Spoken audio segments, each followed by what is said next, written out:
네, 안녕하세요. 라즈베리 파이 제14강 플라스크 사용하기 2편을 시작하도록 하겠습니다. 이번 시간엔 먼저 버튼을 만들어서 이 버튼을 가지고 LED를 제어해 볼 것이고요. 또 업데이트 버튼을 만들어서 현재 값을 가져오는데 그 현재 값을 업데이트하는 기능도 추가해 볼 것입니다. 또 텍스트 입력창을 만들어서 이제 텍스트 입력창에 값을 입력해서 그 값을 라즈베리 파이 쪽으로 넘겨주고 이제 라즈베리 파이에서 그 값을 보여주는 것도 한번 해보도록 하겠습니다. 그럼 먼저 하던 비주얼 스튜디오를 켜주시고요. 비주얼 스튜디오에서 F1을 눌러서 SFTP 연결을 해줍니다. 폴더를 먼저 열어주고요.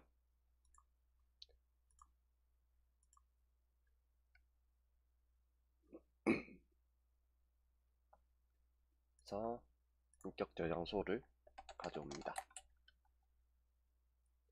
어차피 저희는 이제 동결해둔 이걸 그대로 사용할 거니까 이거는 연결만 해두시면 됩니다. 또 여러가지 실행을 위한 SSH 연결도 해줍니다. 네, 그럼 라즈베리 파이 연결까지 완료가 되었고요. 버튼을 만들 건데요. 일단 지난 시간에 하던 이 파일을 기준으로 작업하도록 하겠습니다.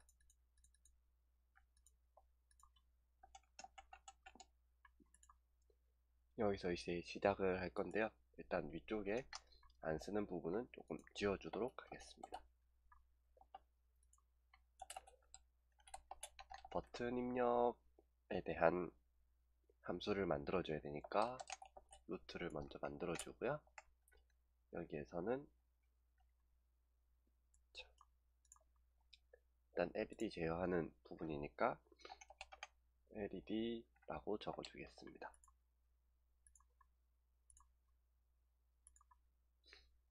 그리고 LED 버튼 아무 입력 변수는 없고요. return 렌더 템플릿, 일단 저희는 템플릿을 만들어 둔 게 없는데요. 버튼.html 이라는 템플릿을 만들어 주도록 하겠습니다. 까지 되었고, 여기 템플릿에 그냥 헬로 이거를 그대로 복사해서 만들어 줍니다. 그리고 이름을 F2를 눌러서 버튼.html 이라고 바꿔주고요.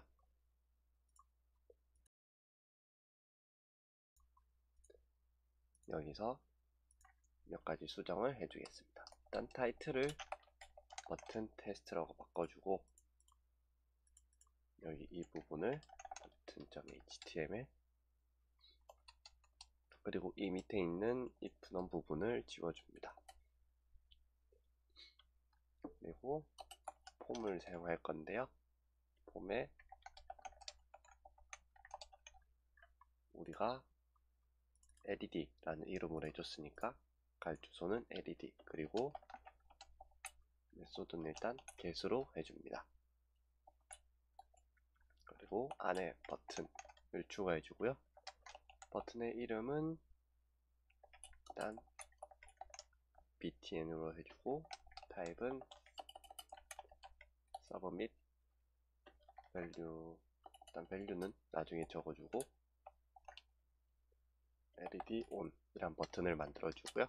이것을 복사해서 밑에다가 LED off라는 버튼도 만들어 줍니다. 저장을 하고 실행을 시켜줍니다.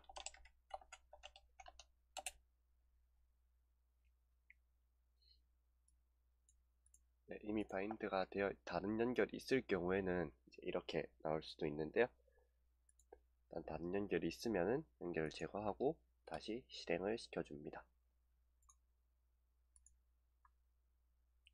새 시크릿 창을 열어서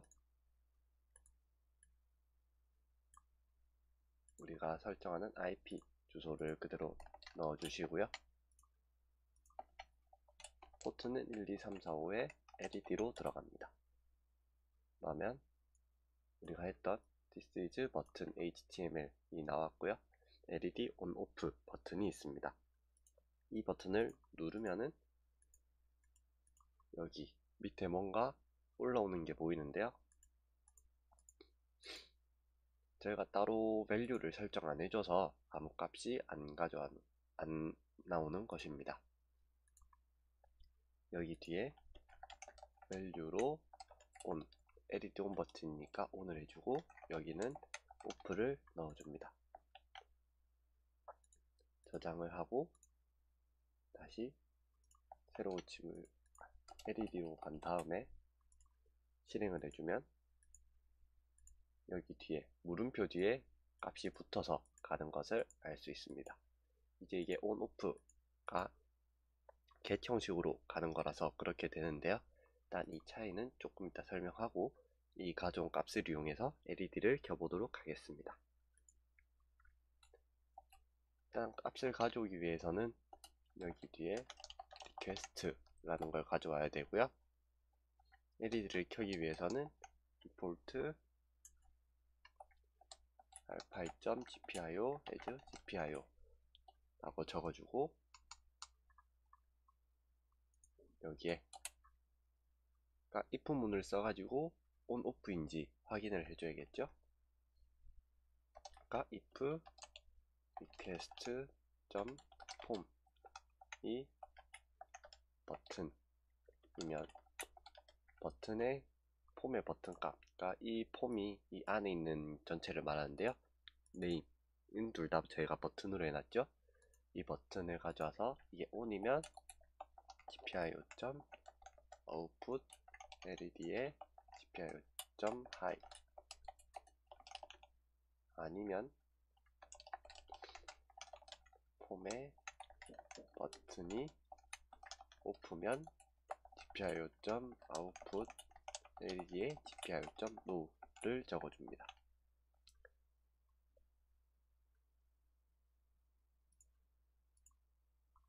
리퀘스트는 가져왔고 저희가 따로 설정 안 해줬기 때문에 일단 gpio 설정부터 해주도록 하겠습니다. PCM LED는 6번이고요. gpio.setup gpio.out로 해줍니다. 다시 저장을 해주고 이 부분도 else가 아니라 elif로 바꿔줍니다. 저장을 하고 다시 실행을 시켜줍니다. LED로 가보면 이게 이제 디버그 창이라서 나오는 부분인데요. 만약에 버튼, 키에러, 여기서는 버튼을 가져와야 되는데 그 버튼이 없으니까 나오는 에러입니다. 일단 이 부분 같은 경우도 키에러, 버튼, 여기서 받는 버튼 방식이랑 이게 달라서 그런 건데요.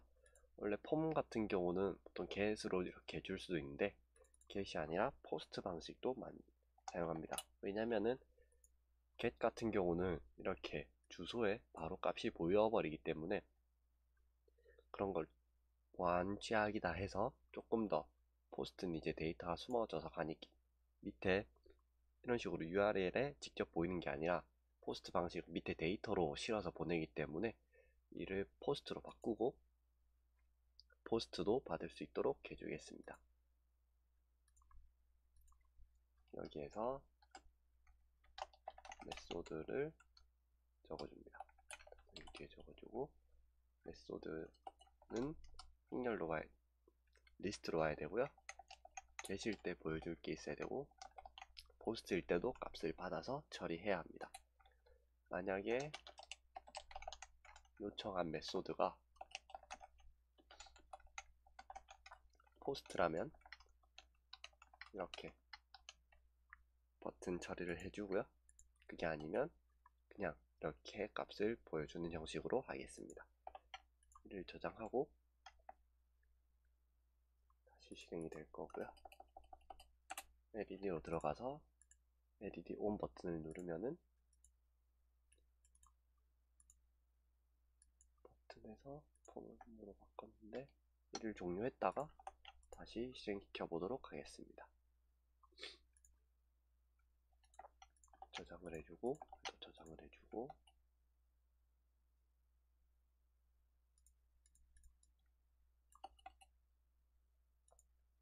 네, 그러면 포스트 요청으로 오는 것을 알 수가 있고요. 지금 이 상태에서 LED ON, OFF 버튼을 눌러보면은 LED가 이제 연결된 LED가 켜졌다, 꺼졌다 하는 것을 볼 수 있습니다. 지금 이 상태에서는 이제 따로 보이지 않는데 여기에서 검사 버튼을 누르면은 ON, OFF를 누를 때 여기 데이터가 계속 왔다 갔다 하는 것을 볼 수 있습니다.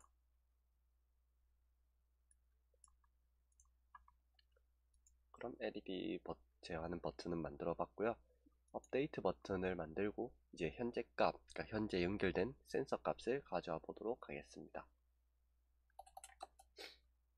센서 값을 받아오기 위해서 루트에 센서란 이름을 만들어 주었고요. 여기서는 일단 메소드 없이 바로 진행하도록 하겠습니다. define에 get sensor라는 함수를 만들고 값을 가져오기 위해서 이제 위에 설정을 해줍니다. import smbus 그리고 여기 밑에다가 버스는 smbus 1번 그리고 주소는 x48. 네, 일단 이까지 해주고 밑에 값을 가져와 보도록 하겠습니다. 값을 가져오는 것 같은 경우는 bus.write byte 주소값을 넣어주고 0x43번을 가져옵니다. 가져온 값을 sensor value라는 변수에 저장을 할 거고요. 여기서 bus byte adr을 해줍니다. 그리고 이제 페이지를 리턴 해줄 건데요. 일단 이 버튼 기반으로 하나 복사를 더 해줍니다. 이거를 sensor.html로 만들어 주었고요. 여기서 센서 테스트 그리고 센서 html이라고 적어줍니다. 일단 포스트 방식을 해도 되는데 get을 써도 되니까 get으로 다시 한번 보여드리겠습니다. 나오는 값은 센서 value는 이렇게 중괄호가 있으면은 value라는 값을 넘겨받아서 사용하는 거라고 말씀드렸었고요. 밑에 버튼은 하나만 적어줍니다. 타임 버튼 서밋 그대로 value는 따로 없어도 되고요. 이거를 date라고 해주겠습니다. 저장해주고 return 렌더 페이지 렌더 템플릿 sensor.html 그리고 변수를 하나 넘겨줘야 하는데요. 그 변수 이름은 이제 value라는 이름이고 그 값은 sensor value가 되겠습니다. 이를 저장해주고 그 창을 다시 열어줍니다. 여기에서 센서로 들어가 보면 이제 연결되어 있으니까 센서 값이 현재 값이 나왔고요. 실시간으로 업데이트는 안 되기 때문에 센서를 조금 돌리고 업데이트를 누르면 현재 조금 돌아간 값이 다시 업데이트가 되었습니다. 여기서 눌러주면 또 값이 계속 바뀌는 것을 알 수 있습니다. 이런 식으로 업데이트처럼 기능을 사용할 수도 있습니다. 그러면 입력창을 하나 만들어 보도록 하겠습니다. 이제 웹페이지 같은 경우는 뭐 특정 값들을 입력받을 경우가 많이 있는데요. 그런 경우에 사용하면 됩니다. 여기에서 add root input 이라고 적어주고요. input user라고 하겠습니다. input 값 같은 경우는 이제 여러 개 올 수 있는데요. 일단 렌더 페이지 먼저 해주고요. 페이지를 만들어 주도록 하겠습니다. 센서 기반으로 input.html을 만들어 주고요. input test라고 해주겠습니다. 이것도 마찬가지로. 그리고 이제 입력받는 창을 만들어야 되는데요. get 하면 이건 너무 지저분하니까 포스트로 수정을 해주고 액션의 이름도 input으로 바꿔주겠습니다. 왜냐면은 우리가 input으로 와야지 값을 받을 수 있으니까 그렇게 해준 것이고요. 여기에 input을 넣어줄 텐데요. input 타입은 텍스트로 해주고요. 이름은 뭐 그냥 숫자 값을 넣어보도록 하겠습니다. BR 같은 경우는 이제 라인 줄바꿈에 해당하는 거고요. 일단 표시하는 건 지우고 버튼의 서브밋, 그리고 이거는 제출하기 라는 이름으로 하도록 하겠습니다. 저장을 해주고 렌더 템플릿에 input.html을 적어줍니다. 다시 실행을 시키고 어디에 콜론이 빠졌네요. 실행을 시키고 인풋을 넣어보면 여기 텍스트 인풋 창이 하나가 나온 것을 알 수 있습니다. 뭐 지금은 값을 넣어도 이제 따로 뭐 반응하는 게 없으니까 에러가 나올 것이고요. 그래서 포스트 형식으로 오는 거에 반응하기 위해서 메소드를 추가해 줍니다. get과 포스트로 추가를 해줬고요. 이제 여기에서 포스트로 값을 받아오면은 그거를 저장을 해야 되겠죠. 만약에 request.method가 포스트면 value는 request.form 폼에서 가져오는데 값이 이제 num이라는 이름의 값을 가져옵니다. 그리고 다시 페이지 렌더링을 해줄 텐데요. 렌더링을 해줄 때는 이 값을 담아서 해주도록 하겠습니다. value는 value라고 해주고 이거를 num으로 바꿔주겠습니다. 그리고 이러면은 이제 get일 때 리턴 해주는 게 없으니까 리턴해서 그냥 렌더 템플릿 input.html 바로 해주겠습니다. 인풋에서는 그럼 이제 get일 때는 num이 없을 것이고 포스트로 요청했을 때만 num이 있을 것입니다. 그러니까 여기에서 수정을 조금 더 해줄 건데요. 제출하기 밑에 무언가 값을 입력하면은 나오도록 해줄 것입니다. if 우리가 num이라는 값을 남겨주니까 num이면 num 있으면 input은 num 이라고 표시를 해주고 else 없으면 no input 이라고 표시를 해줘라 라고 할 거고요. %에 and if %.o 라고 해주면은 이제 num이라는 값이 들어오면은 input num을 보여줄 거고요. 이 없으면은 no input이라고 제출하기 밑에 보여줄 것입니다. 저장을 하고 실행되어 있으니까 대로 get을 보내보겠습니다. 입력이 없으니까 이제 no input이라고 나왔고요. 1, 2, 3을 적고 제출하기를 눌러보면 input 1, 2, 3 해서 이제 1, 2, 3이 입력되었다고 나오는 것을 알 수 있습니다. 혹은 이걸 조금 더 수정해서 길게 해도 특별히 달라지는 것 없이 입력이 들어오는 것을 알 수 있습니다. 그러면 라즈베리 파이 제14강 플라스크 사용하기 편을 마치도록 하겠습니다. 감사합니다.